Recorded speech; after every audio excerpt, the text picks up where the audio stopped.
Calamity lore, Exotechnology. So, it all starts with sea prisms, which, when Ilmaris, which is the ocean city, was getting invaded by Yharim's forces, namely Supreme Calamitous, Autonalu and a bunch of the Ghost Bells were essentially constantly electrocuting the entire sea constantly in an attempt to repel the intruders, and this actually ended up in permanently charging a lot of things, like the storm lines and the sea prisms. Now, these sea prisms currently are in a weird state where they indefinitely produce a weak charge, and so they're essentially infinite energy, but bad. And so, of course, naturally, Draedon looks into this and discovers that by etching the crystals with conduction pathways at the molecular level and providing an initial energy impulse, then not like unlighting a newborn star, it creates the exoprism. Ignore that doesn't make any sense. Moving on. It's named after the resonance of particles that it has, which was dubbed exotic resonance. And it is pretty much just infinite energy. Because, I mean, it's essentially the sea prism, but with a massive charge. So, miracle matter is kind of a weird thing, because, I mean, first of all, it's another item canonically named by the player, and Draedon, of course, naturally hates the name, but he accepts it because you, the player, are actually the first one to like, make this fully stabilized. So basically, whenever particles are...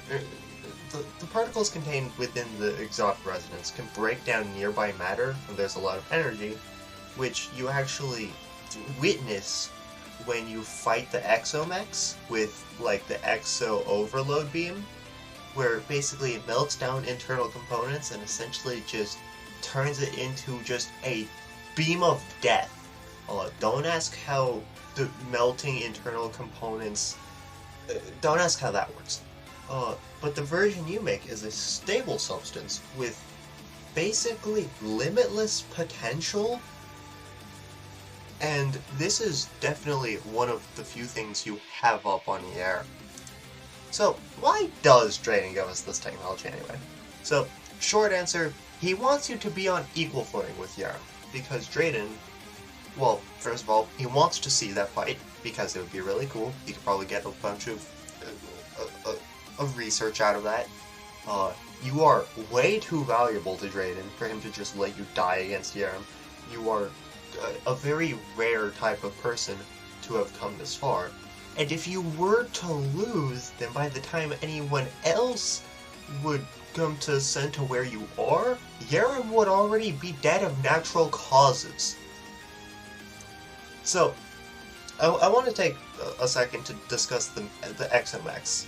Draedon refers to them as his magnum opus. So, Ares is definitely the one who went through the most redesigns, because basically he just had... Draedon tried to find his best weapon combination, and the most deadly ones were the melee ones he tried. However, that doesn't synergize well with the rest of them, so he settled on giving him a bunch of cannons, basically. Thanatos was built with a revised version of the Devourer's armor, and when it needs to vent to prevent overheating, the expelled steam is just hot enough to kill people on its own. And the armor was actually grown naturally by fusing elements together, and while it does make it basically nigh invincible, aside from you, of course, it does make it very slow. And Apollo and Artemis definitely, they work as a duo. Apollo was created to match the power of Calamitus's flames, and while you're focused on all the fire, Apollo is shooting out. Artemis can land the precise exact hits it needs to in order to finish the fight. Artemis is one of the few exomechs who is focused on speed and precision instead of raw strength. Oh yeah, by the way, did I mention that Yharim has access to this technology? Because remember when I said the last time Draedon and Yharim spoke was when Draedon made the plague and Yharim got really mad and blew up his lab? Well, actually, a year before the player starts on their journey, Yharim almost got assassinated by Brilliant Status.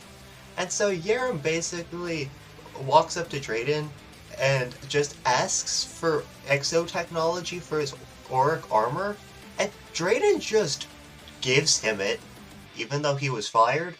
But, yeah, so Yharim has this now, and he left for the Dragon's Arena and has been there ever since. Anyway, like or sub or something,